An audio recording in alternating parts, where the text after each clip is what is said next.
লেখিকা মৌসুমী হাজরার তুমি আসবে বলে। এই সব কি রিলস পাঠাও আমাকে?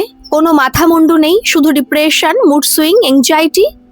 সারাক্ষণ ঘরে বসে বসে এইসব চিন্তা ভাবনা করো। আর রোগ বাধাও শরীরে, কোনো কিছুর খামতি তো রাখিনি। যাওয়ার আগেই সব এনে হাতে ধরিয়ে দিই, তবু এইসব ভাবনা চিন্তা কেন? মন খুব ধীর গলায় বলল, আমি শুধু তোমাকে বোঝাতে চাই যে রিলসগুলো আমি তোমাকে পাঠাই, আমিও এই রকম ফিল করি। সব কিছু থেকেও আমি নিজেকে একা মনে করি। মাঝে মাঝে হাত পা কাঁপে, বড্ড অস্থির লাগে। জানো, কিছু কিছু সময় শ্বাস নিতে অসুবিধা। শেষের কথাগুলো শেষ হওয়ার আগেই মৈনাক উত্তেজিত হয়ে বলল, থামো তো, তোমার এই ঘ্যান ঘ্যান আমার ভালো লাগছে না। অফিসে এত কাজের চাপ, আর বাড়ি ফিরে তোমার এই নাটক জাস্ট অসহ্য লাগছে আমার। ইন্সপেক্টর এসে বললেন, মৈনাক বাবু, একটু কথা ছিল।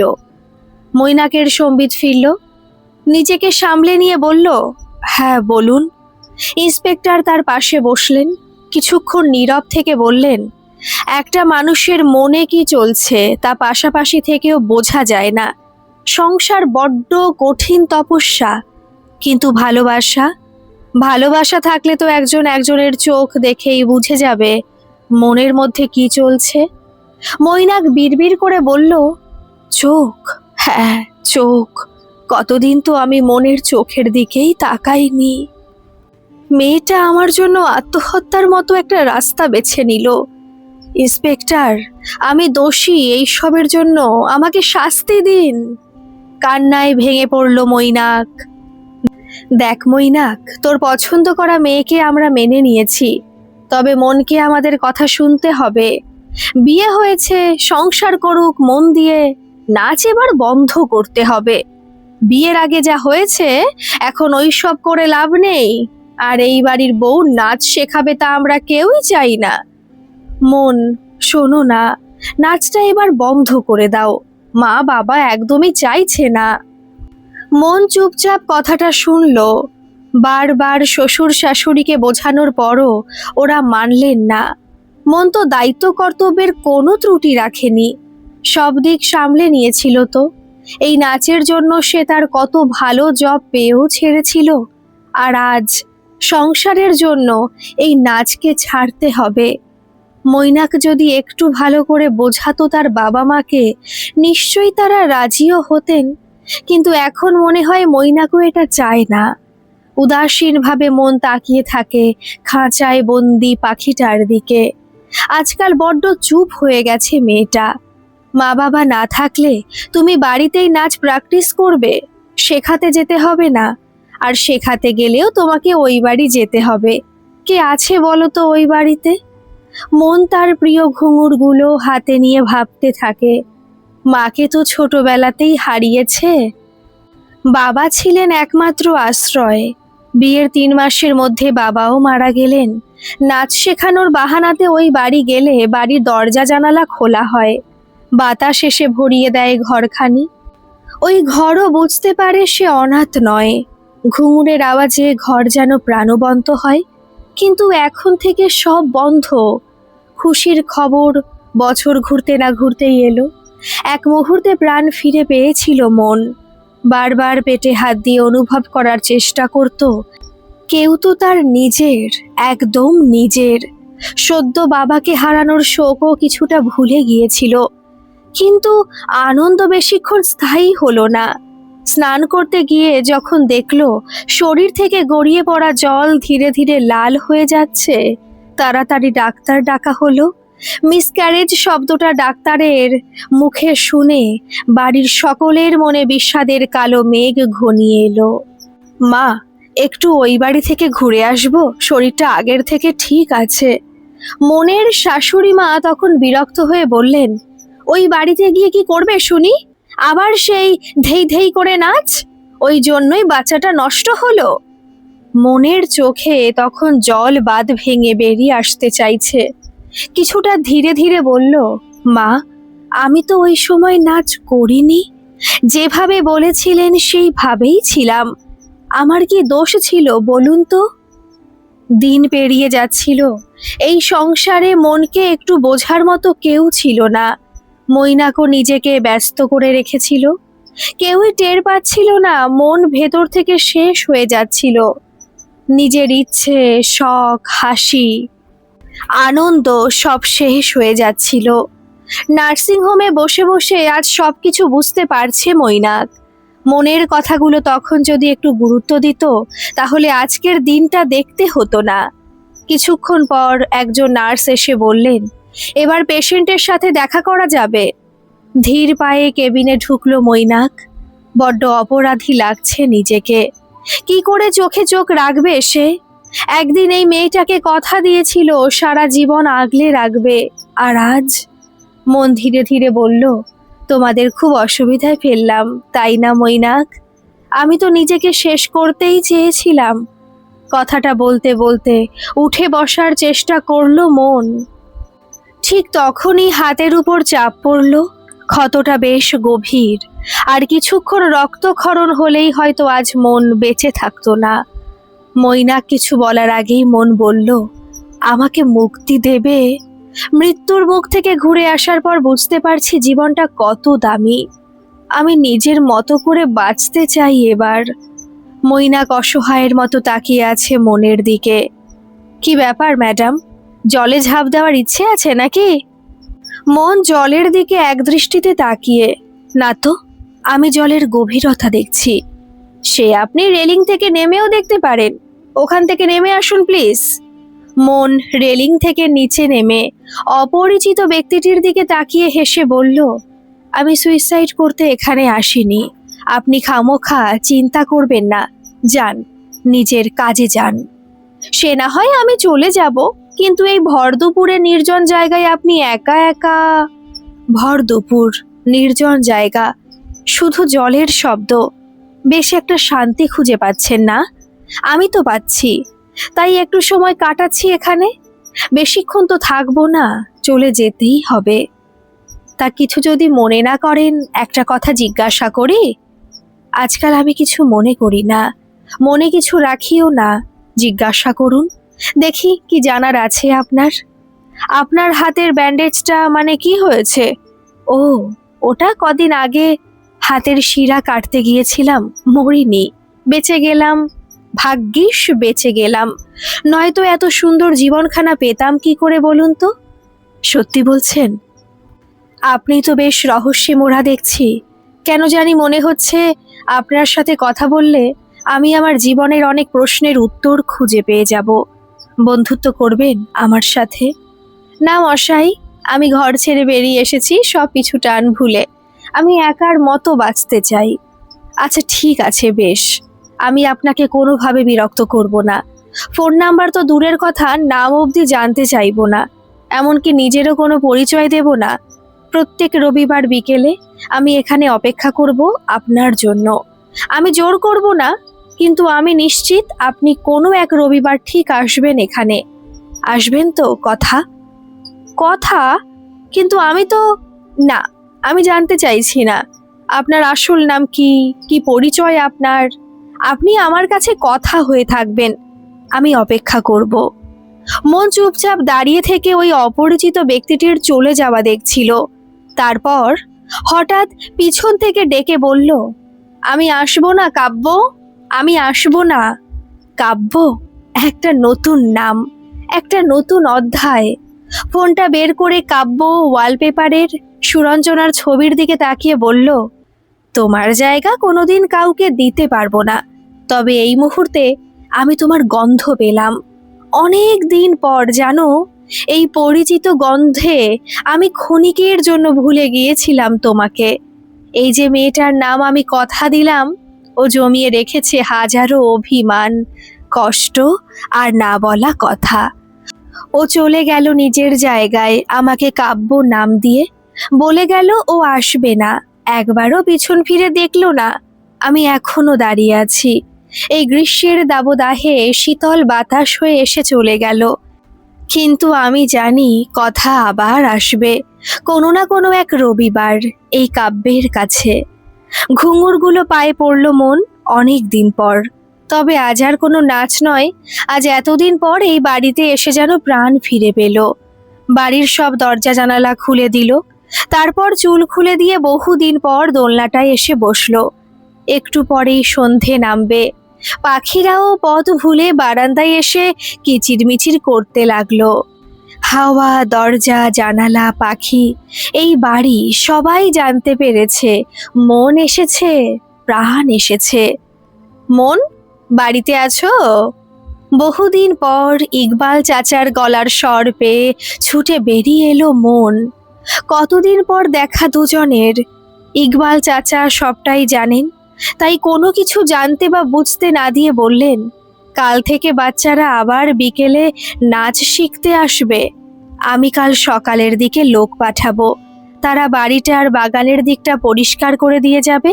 আর যতদিন না নিজে টাকা উপার্জন করতে পারছো, আমাদের কাছেই খাবে। এটা তোমার চাচির আদেশ। মন ইকবাল চাচার হাত দুটো ধরল, চোখের জল গড়িয়ে এসে পড়ল হাতে। ইকবাল চাচা মনের মাথায় হাত বুলিয়ে বললেন, বাবা মা নেই তো কি হয়েছে, আমরা তো আছি। যা দরকার হয় আমাদের বলবে। আবার নাচ শুরু করো, শেখাও, নিজের পায়ে দাঁড়াও, আমরা আছি তোমার পাশে। সন্ধ্যের দিকে একজন এসে ওই বাড়িতে থাকা মনের দরকারি কাগজ, জামা কাপড় আর ওষুধপত্র সব দিয়ে গেল। সব লেনদেন বা পিছুটান না কাটাতে পারলেও আপাতত এখন এটাই তার ঠিকানা। মৈনাক ডিভোর্সের ব্যাপারে না করে দিয়েছে, তবে মনকে আর আটকে রাখেনি। পরের দিন নাচের ছাত্রছাত্রীরা বহুদিন পর তাদের দিদিকে দেখে খুব খুশি। এই বাড়ি আবার পুরনো ছন্দ ফিরে পেয়েছে যেন। মন বাবা মায়ের ফটোর সামনে দাঁড়িয়ে বলল, মন আর হারবে না, এবার উঠে দাঁড়াবে নিজের যোগ্যতায়, নিজেকে কোনো অবহেলা আর করবে না সে। ঘুটঘুটে অন্ধকার, সাবধানে ধীরে ধীরে পা ফেলে এগিয়ে যাচ্ছে মন। এইরকম একটা অন্ধকার আগে একবার গ্রাস করেছিল মনকে। যত এগিয়ে যাচ্ছে ততই যেন দম বন্ধ হয়ে আসছে তার। কোনো আলো নেই, তবুও এগিয়ে যেতে হবে তাকে, রাস্তা বের করতেই হবে। আরো কিছুটা এগিয়ে যাওয়ার পর আলো আধারিতে অস্পষ্ট, তবু বুঝতে পারা যাচ্ছে যে মৈনাক শুয়ে আছে। কাছে গিয়ে মন দেখল চারিদিকে রক্তে ভেসে যাচ্ছে। মৈনাককে ছুতে গেলেই যেন আরো দূরে সরে যাচ্ছে। তারপর আবার সব অন্ধকার। চিৎকার করছে মন, তবু কেউ সাহায্য করার নেই। এক সময় আলোর একটা ফোকাস পড়ল চোখে। মন, তুমি ঠিক আছো মা? কি হয়েছে তোমার? এমন কেন করছো? মন ইকবাল চাচার গলার স্বর পেয়ে বুঝতে পারল এতক্ষণ সে স্বপ্ন দেখছিল। গলাটা শুকিয়ে গেছে তার। ইকবাল চাচা বুঝতে পেরেই জল নিয়ে এসে বললেন, এই সন্ধেবেলা তোমার ঘরে লাইট জ্বলছে না দেখে আমি এলাম।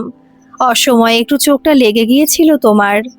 মন তখনও সেই ভয়ানক স্বপ্ন থেকে বেরিয়ে আসতে পারেনি। মনটা ভীষণ চঞ্চল লাগছে তার। ইকবাল চাচা মনের মনের অবস্থা বুঝতে পেরে বললেন, নিশ্চয়ই কোনো খারাপ স্বপ্ন দেখেছো। খারাপ স্বপ্ন কখনো সত্যি হয় না, নিজেকে একটু শান্ত করো মা। ইকবাল চাচার কথাগুলো শুনে শান্ত হয় মন। সবকিছু থেকে দূরে রাখতে নিজেকে আরও কাজের মধ্যে ডুবে থাকতে হবে। মৈনাকের জন্য খারাপ লাগছে তার। নিজে তো কোনো কাজই করতে পারে না, কি করছে এখন কে জানে। কয়েকবার ফোন করেছিল মৈনাক, মন ইচ্ছে করে ফোন ধরেনি। এই সময়টা পুরো একা থাকতে চায় মন। রাত্রি 11টার দিকে ফোনটা বেজে উঠল মনের। নাম্বারটা অচেনা। ফোনটা রিসিভ করে হ্যালো বলার পরেও ওপাশে এক নীরবতা। কয়েকবার হ্যালো বলার পরেও যখন ওপাশ থেকে কেউ কথা বলল না, তখন মনও চুপ হয়ে গেল। সময় এগিয়ে যেতে লাগলো, দুটো মানুষ পুরো চুপ। এই নিস্তব্ধতা মনের ভালো লাগছে না। সে ভীষণভাবে চাইছে কথা বলতে। ফোনটা রেখে দিল মন। তারপর সামনের ক্যালেন্ডারটার দিকে তাকিয়ে দেখলো কাল রবিবার। কেউ একজন অপেক্ষা করে থাকবে তার জন্য। ইকবাল চাচা আর তার স্ত্রীর সহযোগিতায় মন তার ঘরকে নিজের মতো করে সাজিয়ে নিল। এই দুটো মানুষের ঋণ কখনো শোধ করতে পারবে না সে। নাচের স্কুলও এখন ভালো চলছে। এইভাবেই একদিন সব বিষণ্ণতা কাটিয়ে উঠবে মন। রবিবার সকাল থেকেই মনে একটা আলাদা আনন্দ। বারবার ঘড়ি দেখছে, এই দিনটা তার নাচের স্কুল ছুটি। কিছুতেই যেন সময় পার হচ্ছে না। কত কথা জমা আছে মনের, কাব্যকে সব জানাবে।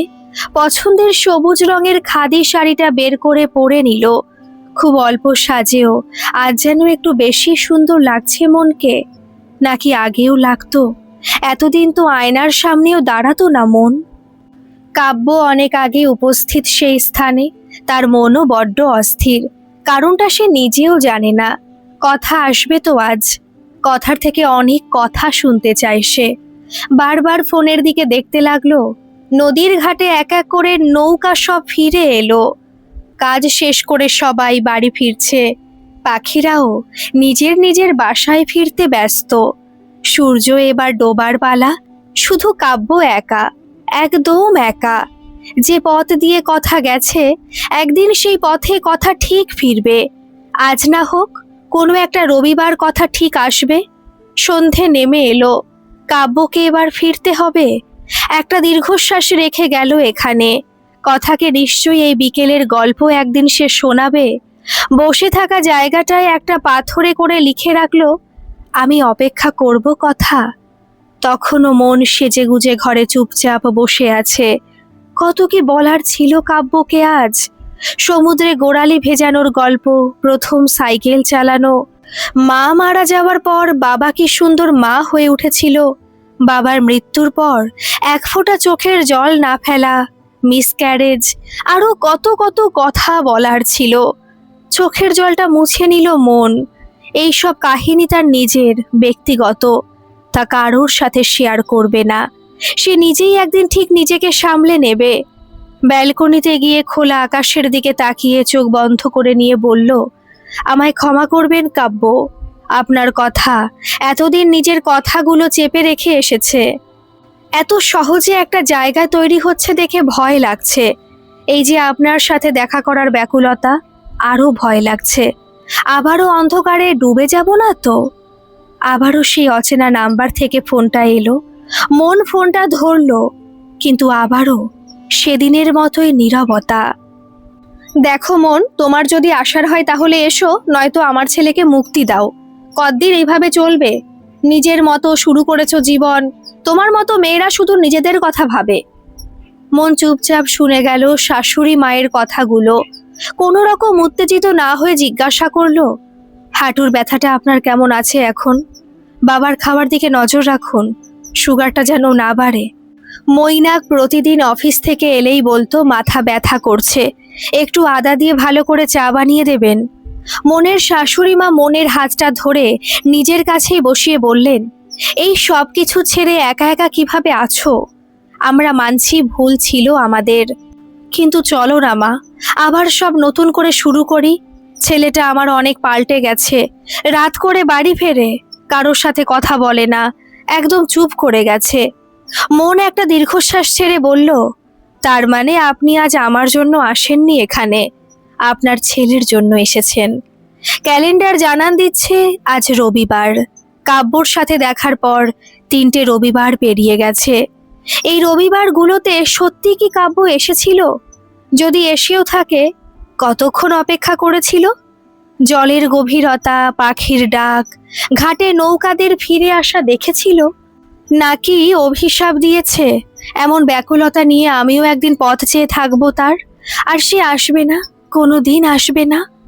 আয়নার সামনে দাঁড়িয়ে নিজের দিকে তাকিয়ে দেখলো, আজকাল এইসব ভাবতেও ভালো লাগছে। কেউ অপেক্ষা করে আছে তার জন্য। কাব্যর অপেক্ষা যেন চিরদিনের।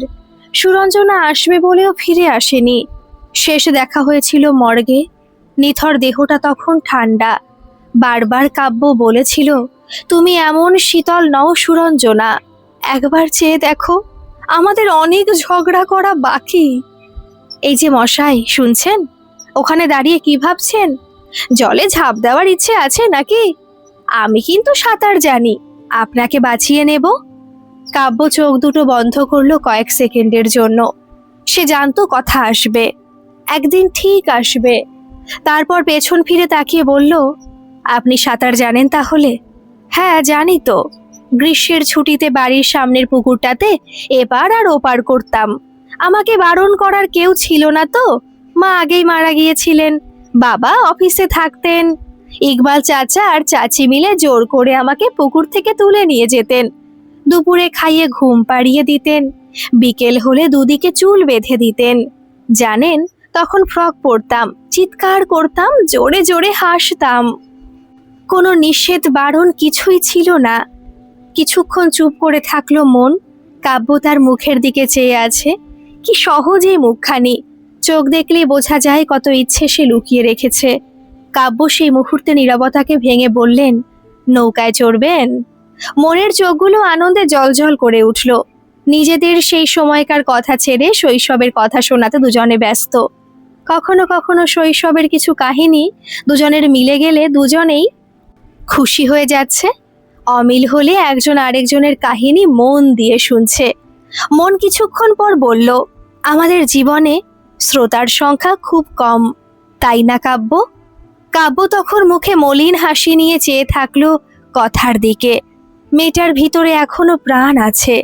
একটু ভরসা দিলেই একদিন সে লতানো গাছ থেকে বৃক্ষ হয়ে উঠবে, ভবিষ্যতে ছায়া দেবে, আশ্রয় দেবে। সন্ধে তখন ঘনিয়ে এসেছে, এবার ফিরতে হবে। সুন্দর মুহূর্তগুলো বড্ড তাড়াতাড়ি শেষ হয়ে যায়।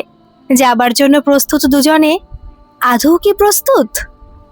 মন সামনের দিকে দু পা ফেলে আবার পেছন ফিরে তাকালো। একটা কথা জিজ্ঞাসা করব কাব্য? হ্যাঁ বলুন। এই যে আমি আসিনি 3টে রবিবার, আমার উপর কোনো রাগ নেই আপনার? আমি তো আগেই বলেছিলাম কথা, আমি কোনোভাবে আপনাকে জোর করব না। আপনি একজন মুক্ত পাখি, জীবনের অনেক ঝড়ঝাপটা পেরিয়ে নতুন করে জীবনের স্বাদ নিচ্ছেন। যদিও আমি আপনার ব্যাপারে পুরোটা জানি না, যেদিন আপনার মনে হবে সেদিন বলবেন। পরের রবিবারও আমি অপেক্ষা করব। আপনি না এলে আমি একাই এখানের প্রকৃতির সাথে সময় কাটাবো।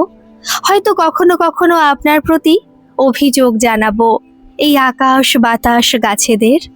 তবুও কোনো অধিকার আমি দেখাবো না আপনার উপর। আমি আসব, পরের রবিবার ঠিক আসব। দুজনেই ফিরে গেছে নিজেদের আশ্রয়ে। রাতে সুরঞ্জনার ছবিগুলো দেখতে দেখতে কাব্য বলল, সবাই অসুখী জানো, কেউ কোথাও ভালো নেই। ভিতরে ভিতরে সবাই একা, একাকিত্ব বয়ে নিয়ে বেড়াচ্ছে। কথার মধ্যে প্রাণ আছে, আমি আজ তার হদিশ পেয়েছি। ছোট ছোট ভালো লাগাগুলো নিয়ে ও বাঁচতে চায়। অল্পতেই খুশি হয়ে যাওয়া একটা মেয়েও, ওকে নতুন করে আলো দেখাতে হবে। মন তখনও ঘুমায়নি, বড্ড হালকা লাগছে আজ। মনটাও যেন শান্ত হয়েছে। কত কথা বলা হয়েছে কাব্যকে, কত কথা বলা এখনো বাকি। কিছুক্ষণ পর ঘুমের ওষুধ ছাড়াই আজ ঘুম নেমে এলো চোখে। ধীরে ধীরে চোখ বন্ধ হয়ে স্বপ্নের দেশে হারিয়ে গেল মন। কয়েক মাস পর কথার কাব্যের বন্ধুত্ব আরো গাঢ় হলো। কি ব্যাপার মন, আজ তুমি নিজে বাজার করে নিয়ে এলে? তোমাদের মন এখন নিজেই উপার্জন করতে শিখেছে ইকবাল চাচা। তাছাড়া কতদিন আর তোমাদের বোঝা হয়ে থাকবো বলো? অভিমান করে ইকবাল কাকা বললেন, আমরা তো তোমার পর। মন ইকবাল চাচাকে থামিয়ে বলল, খবরদার, যদি এই সব কথা বলেছ। কে বলেছে তোমরা আমার পর? তোমরা আছো বলেই আমি আজ এই জায়গায় আছি, নয়তো আমার কি হতো বলো তো? ইকবাল চাচা মনের মাথায় হাত দিয়ে বললেন, যখন জানতে পারলাম আমাদের কোনো সন্তান হবে না, তখন তোমার মা আর বাবা মিলে তোমাকে আমাদের কোলে দিয়ে বলেছিলেন, আজ থেকে মন তোমাদেরও সন্তান। তোমার চাচি তোমাকে জড়িয়ে ধরে খুব কেঁদেছিল সেদিন। তখন তোমার বয়স 2 বছর। যখন তুমি 5 বছরের হলে তখন তোমার মা মানে আমাদের ভাবি উপরওয়ালার কাছে চলে গেলেন। সবাই মিলে তোমাকে বড় করলাম। আমি অতীতের কথা এখন তুলব না মা, শুধু এইটুকুই বলার আছে, আজ তোমার মা বাবা বেঁচে নেই ঠিকই, কিন্তু এই চাচা চাচি তোমাকে নিজের সন্তানই মনে করে। তুমি আমাদের বেঁচে থাকার অবলম্বন। কান্না ভেজা গলায় মন কিছু বলতে পারল না। ইকবাল চাচাকে জড়িয়ে ধরল। পাশ থেকে চাচি সবটা শুনে চোখের জল মুছলেন। কি ব্যাপার ম্যাডাম, আজ এত উদাস কেন? আমরা কখনো কখনো এমন কিছু হঠকারিতায় সিদ্ধান্ত নিয়ে বসি যার ফলে একবারও ভাবি না আমাদের সাথে যাদের সম্পর্ক তারা কি অনুভব করে। আমারও এমন কিছু সিদ্ধান্তে আমি কষ্ট দিয়েছি ইকবাল চাচা আর চাচিকে। আমি অপরাধী কাব্য। যা হয়ে গেছে তা নিয়ে মন খারাপ করলে হবে না, বরং সেটা যতটা পারা যায় ঠিক করার চেষ্টা করতে হবে। আচ্ছা কথা, একটা কাজ করতে পারবেন? কি করতে হবে বলুন? আমরা আবার পরের রবিবার দেখা করব। তো আজ এখান থেকে যাওয়ার পর ভালো খারাপ যা ঘটবে সব একটা ডায়েরির মধ্যে লিখে রাখবেন। এমনকি কোন সময় কাকে কতটা মিস করছেন সেটাও লিখে রাখবেন। তারপর কি হবে? Magic magic. কি সব বলছেন বলুন তো? আরে যা করতে বললাম করবেন, তারপর নিজেই দেখতে পাবেন। সবকিছুই ঠিক চলছে এখন মনের জীবনে, তবে মৈনাকের জন্য দুর্বলতা এখনো আছে। নিজেকে ব্যস্ত রাখার চেষ্টা করলেও কিছু মুহূর্তে বড্ড বেশি মনে পড়ে তাকে। এই কয়েক মাসে মৈনাকের ফোন এসেছে বহুবার, একবারও ধরেনি মন। কিন্তু শাশুড়ি মায়ের ফোন অবহেলা করেনি সে। নিজে ফোন না করলেও শাশুড়ি মায়ের ফোন প্রতিবার রিসিভ করেছে, কথা বলেছে। সব পিছুটান ছেড়ে যাওয়া যায় না। তবে এটাও ঠিক, এই মানুষগুলোর একটু বোঝা উচিত অবহেলা পেলে ঠিক কেমন লাগে। এই এক সপ্তাহে যা যা ঘটেছে সব লিখে রেখেছে মন। দেখা হলে এবার এই ডায়েরিটা ধরিয়ে দেওয়ার পালা। আকাশটা আজ মেঘলা, যে কোনো সময় বৃষ্টি নামতে পারে। কোনো কিছু তোয়াক্কা না করে বেরিয়ে পড়ল মন। যেদিক দিয়ে মন হেঁটে আসছে সেদিকের আকাশে কালো মেঘ ঘিরে আছে। কাব্য পরিষ্কার দেখতে পাচ্ছে মুষলধারে বৃষ্টি পড়লে এই মেঘ কেটে যাবে। এই যে নিন আমার ডায়েরি, সবকিছু লিখে এনেছি, এমনকি বাজার দোকানের ফর্দ। হাসতে হাসতে কাব্য বলল, আপনি তো দেখছি দারুণ ছাত্রী। এবার বলুন তো কি ম্যাজিক হবে? কাব্য ডায়েরির পাতা উল্টে পাল্টে দেখছে। ঠিক দুটো পাতায় তার চোখ আটকে গেছে। একটা পাতাতে কাব্যকে নিয়ে আর অন্য পাতাতে মৈনাকের ব্যাপারে লেখা। জানো মৈনাক, এখন রোজ সকাল হয়, আমাকে মুখোশ পরে থাকতে হয় না। আমি বাইরে বেরোই বিনা মুখোশে। এই যে হাসিটা এখন কৃত্রিম না, আমি প্রাণ খুলে হাসি, দায় দায়িত্ব পালন করি, নাচ করি, নিজের পছন্দের রান্না করি, ঘুম এলে ঘুমিয়ে পড়ি। আমাকে এখন কেউ বলার নেই তোমার দ্বারা এটা হবে না, সারাদিন বাড়িতে বসে বসে কি করো। আমি এখন নিজের মতো চলি। তবে স্বাধীনতার অপব্যবহার আমি করি না। এক বন্ধু পেয়েছি, তার সাথে কথা বললে মন শান্ত হয়। তুমি যদি একটু ভালো শ্রোতা হতে আজ বুঝতে আমাকে।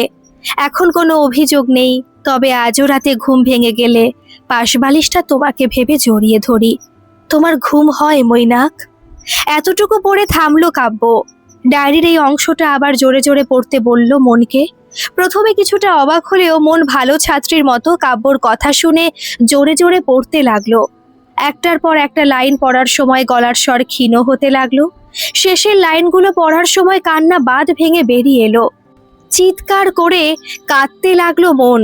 এদিকে বৃষ্টি নেমেছে মুষলধারে। এই বৃষ্টির দরকার ছিল এতদিন ধরে। কাব্য মনের পায়ের কাছে বসে বলল, সুরঞ্জনার সাথে ঝগড়া হলো সেদিন। মাথাটা একটু তাড়াতাড়ি গরম হয়ে যেত মেয়েটার। গাড়ি নিয়ে বেরিয়ে পড়ল। কিছুক্ষণ পর ফোন করে যখন বললাম এখনো ঝগড়া করা বাকি আছে, কোথায় আছো বলো, আমি গিয়ে নিয়ে আসছি। মেয়েটা কাঁদতে কাঁদতে বলল, আমি বাড়ি ফিরছি, অনেক ঝগড়া করব এখন। তারপর আর ফিরল না। একটা অ্যাক্সিডেন্টের সব ঝগড়া চিরদিনের মতো মিটে গেল। মন কান্না থামিয়ে অসহায়ের মতো চেয়ে রইল কাব্যর দিকে। কাব্য তখন মনের দিকে তাকিয়ে বলল, ভালোবাসা থাকলে ক্ষমা করতে জানতে হয়। বৃষ্টি অঝোর ধারায় ঝরছে প্রকৃতিতে। কথা কাব্যের চোখ দিয়ে ভিজছে দুটো মানুষ। এই মেঘ বৃষ্টির সন্ধ্যেতে একা ছাড়া ঠিক হবে না। তাই কাব্য যখন মনকে বলল সে তাকে বাড়ি ছেড়ে দেবে, মন রাজি হয়ে গেল। গাড়িতে সারা রাস্তা সেভাবে আর কোনো কথা হয়নি, শুধু বাড়ির ঠিকানাটা বলে দিয়ে চুপ ছিল। বাড়ির কাছের গলিতেই গাড়িটা থামলো। নামার আগে মন বলল, ডায়েরিতে আপনার কথাও লিখেছিলাম আমি। কাব্য ডায়েরিটা মনের হাতে দিল, কিন্তু কোনো কথা বলল না। মন গাড়ি থেকে নেমে বাড়ি ফিরে এলো। ফ্রেশ হয়ে ডায়েরিটা হাতে দিয়ে নাড়াচাড়া করতে গিয়ে দেখলো যে পাতাতে সে কাব্যকে নিয়ে লিখেছে সেই পাতাটা ছেঁড়া। মানে কাব্য মনের নজর এড়িয়ে পাতাটা ছিঁড়ে নিজের কাছে রেখে দিয়েছে। মৈনাকের ফোন বেজে উঠল। ফোনটা ধরতেই, মৈনাক বাবু, কাল দেখা করতে পারবেন? কিন্তু আপনি? কোনো কিন্তু নয়, আমাদের দেখা করাটা খুব জরুরি। কাব্য ফোনটা রেখে দিল। কাব্য কফি শপে ঢুকতেই মৈনাক তাকে দেখে জিজ্ঞাসা করলো, কি ব্যাপার ডক্টর, সব ঠিক আছে তো? মন ঠিক আছে তো? আগে একটু শান্ত হয়ে বসুন, সব বলছি আমি। তবে আপনার স্ত্রীর জন্য এ ব্যাকুলতা দেখে আমার ভালো লাগছে। আমি খুব অন্যায় করেছি আমার স্ত্রীর উপর। আমি, আমার পরিবার সবাই অনুতপ্ত। আপনার কাছে তো কিছু লুকাইনি আমি। কি করলে আমি তাকে আবার ফিরে পাবো বলুন তো? আমি তাই করতে রাজি। যখন মন আমার কাছে ছিল তখন তার গুরুত্ব আমি বুঝিনি। আজও আমাকে ছেড়ে যাবার পর আমি বুঝতে পারছি ওকে ছাড়া আমি কতটা অসহায়। দেখুন, আপনার স্ত্রী অসুস্থ নয়, মনের মধ্যে কিছু জিনিস চলছিল, তা যদিও এখন আর নেই। তবে ভবিষ্যতে আপনাদের একটু খেয়াল রাখতে হবে, বিশেষ করে আপনার বাড়ির লোকেদের। আমার মা বাবা একটু পুরনো দিনের মানুষ, তবে এমন না যে তারা মনকে ভালোবাসেন না। এখন তারাও অনুতপ্ত। পুরনো মানুষের নতুনত্বকে বরণ করতে একটু তো সময় লাগবে, তবে সেখানে আপনার ভূমিকাটাও গুরুত্বপূর্ণ। আপনাকেও তাদের কনভিন্স করাতে হবে। আপনার স্ত্রী তো কোনো অপরাধ করতে যাচ্ছে না, নিজের মতো বাঁচতে চেয়েছে আপনাদের সাথেই। আচ্ছা ডক্টর, আপনার কি মনে হয় ও কখনো ফিরবে আমার কাছে? আপনি তো এতদিন ওর সাথে কথা বললেন। আচ্ছা, ও বুঝতে পারেনি তো যে আপনি সাইকোলজিস্ট? প্রথমে বলি, আপনার স্ত্রীকে আপনাকে ফিরিয়ে আনতে হবে। আপনি নিচে গিয়ে তাকে নিয়ে আসুন। আর আমি আপনার স্ত্রীর কাছে একদম অচেনা একজন মানুষ, উনি আমার সম্বন্ধে কিছুই জানেন না। কিন্তু এতদিন তো বলছিলেন ওকে ওর মতো ছেড়ে দিতে, দেখা না করতে। তাছাড়া ও তো আমার ফোন অবধি ধরে না। আমি গেলেও ফিরবে আমার সাথে। এখন সময় এসেছে তাকে ফিরিয়ে আনার। আমার কাজ শেষ। এবার দেখি আপনার ভালোবাসার কত জোর। আপনি কিভাবে ফিরিয়ে আনবেন সেটা আপনিই ভালো জানেন। আর হ্যাঁ, ইকবাল চাচাকে একবার ফোন করে নেবেন। আমার সাথেও কথা হয়ে গেছে। পরের রবিবার দুপুর নাগাদ আমি একটা ঠিকানা পাঠাবো আপনাকে। আপনি সন্ধে নামার আগে সেখানে পৌঁছে যাবেন। বাকিটা আপনি গেলেই বুঝতে পারবেন। তবে বিকেলে নয়, ঠিক সন্ধে নামার আগে সেখানে যাবেন। এই ইকবাল চাচা ছিলেন বলেই আজ এতদূর অবধি পৌঁছতে পেরেছে মৈনাক। ডক্টরের কথা যদি ঠিক হয় তাহলে মনকে খুব তাড়াতাড়ি বাড়ি ফিরিয়ে আনা যাবে। ফোনটা হাতে নিয়ে ইকবাল চাচাকে ফোন করতেই, হ্যাঁ বলো মৈনাক। আমি আপনাকে কি বলে ধন্যবাদ দেব খুঁজে পাচ্ছি না। এতদিন আপনারা মনের খেয়াল রাখছেন, ভবিষ্যতেও রাখবো। মন আমাদেরই মেয়ে, আর আমি যা করছি মনের কথা ভেবেই করছি। ওর মনের মধ্যে তোমার অস্তিত্ব অনুভব করতে পেরেছিলাম বলেই ডাক্তারের কথা বলেছিলাম তোমায়। তবে ভবিষ্যতে এইরকম ঘটনা আবারও ঘটলে আমি বাবার অধিকারে ওকে আমার কাছে এনে রাখবো। তখন হাজার চেষ্টা করলেও আর মনকে পাবে না। আমি আমার কাজের জন্য লজ্জিত চাচা, আমাকে এইবারের মতো ক্ষমা করে দিন। আমি মনকে ভালোবাসি, তাই জন্য তো এত কিছু করলাম। এবার যা করার তোমাকে করতে হবে। আজ আর একটা রবিবার। মনে হচ্ছে আজ কথা কাব্যের শেষ রবিবার। বসে আছে মন একা। সময়ের অনেক আগে এসে পৌঁছে গেছে সে। একটু একটু করে সময় এগিয়ে যাচ্ছে। মনে মনে ভাবছে প্রথম দিন কাব্য এইভাবেই অপেক্ষা করছিল তার জন্য। কিন্তু মন চাইছে আজ কাব্য যেন না আসে। কারণ কাব্য যদি আজ আসে তাহলে সে কোনো সিদ্ধান্ত নিতে পারবে না। কেন এই পিছুটান? ভাবতে ভাবতেই একটা বাচ্চা ছেলে এসে একটা কাগজ হাতে ধরিয়ে গেল। মন কিছু জিজ্ঞাসা করার আগেই বাচ্চাটা ছুটে চলে গেল বন্ধুদের সাথে খেলতে। মন চিঠিটা খুলল। কথা কাব্যর কোনো গল্প নেই, তবে একটা অধ্যায় আছে। যদিও খোলা চোখে দেখলে পুরোটাই সাদা কাগজ। আমি তোমাকে কোনোদিন জোর করিনি, আজও করব না। তবে সিদ্ধান্ত আজ তোমাকে নিতে হবে। আমাদের আর কোনোদিন দেখা হবে না ঠিকই, তবুও কথা কাব্য রয়ে যাবে জীবনের একটা ছোট্ট অধ্যায়ে। সন্ধে অবধি চিঠিটা হাতে নিয়ে পাথরের মতো বসে রইল মন। বিকেল পেরিয়ে গেছে। মনের মধ্যে আর কোনো ভার নেই। এখন আর কিছু ভাবতে ইচ্ছে করছে না। শুধু চুপচাপ নদীর দিকে তাকিয়ে বসে থাকতে ইচ্ছে করছে। কিছুক্ষণ পর পেছন থেকে কেউ তার কাঁধে হাত রাখতেই চোখটা বন্ধ করে নিল মন। এই স্পর্শ তার পরিচিত। তারপর চোখ বন্ধ অবস্থায় দাঁড়িয়ে পিছন ফিরে মানুষটাকে জড়িয়ে ধরল। মৈনাক এবার মুখের সামনের চুলগুলো সরিয়ে বলল, এবার ঘরে ফিরে চলো লক্ষ্মীটি। উফ, এই মেয়েটা যদি একটা কথা শোনে আমার। বলছি ফলগুলো তো এবার খেয়ে নাও মন। শাশুড়ি মায়ের কথা শুনে তড়িঘড়ি হাত ধুয়ে ছুটে গেল মন। এতক্ষণ অবধি শ্বশুর মশাইয়ের সাথে গাছ লাগাচ্ছিল। মনকে দেখে শাশুড়ি মা আদুরে শাসন করে বলল, এবার কিন্তু আমি রেগে যাচ্ছি, তাড়াতাড়ি খেয়ে নাও। ওই বাড়ি যাবে না আজ? মন শাশুড়ি মায়ের আদুরে শাসন বুঝতে পেরে বলল, না মা, আজ নাচের ক্লাস নেই, সপ্তাহে তো 4 দিন। শাশুড়ি মা বাসনগুলো রাখতে রাখতে বললেন, মাঝে মধ্যে আমাদেরও নিয়ে যেও ওই বাড়ি। তুমি নাচ শেখাবে আর আমরা বুড়ো বুড়ি বাগানের গাছগুলোর একটু যত্ন নেব। অপরিচিত সেই নাম্বার থেকে আবার ফোন এলো এতদিন পর। ফোনটা রিসিভ করার পর সেই আগের মতোই নীরবতা।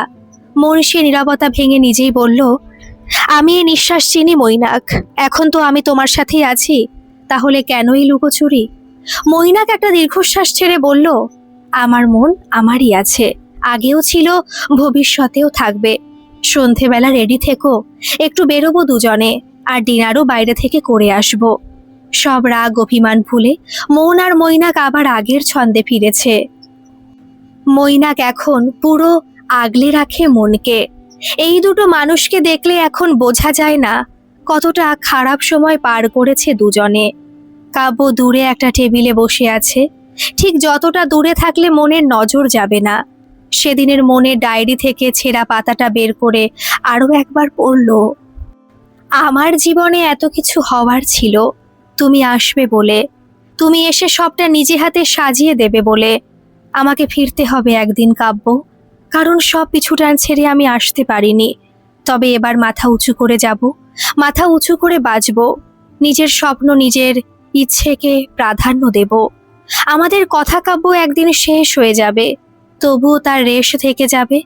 পরের বার হোঁচট খেলে জানি তুমি থাকবে না হাতটা ধরার জন্য, তবে নিজেকে সামলে নেওয়ার ক্ষমতা এখন আমার আছে। এত কিছু হওয়ার ছিল, তুমি আসবে বলে। পাতাটা ভাঁজ করে বুক পকেটে রেখে দিল কাব্য। চোখ বন্ধ করতেই সুরঞ্জনার মুখটা ভেসে উঠল।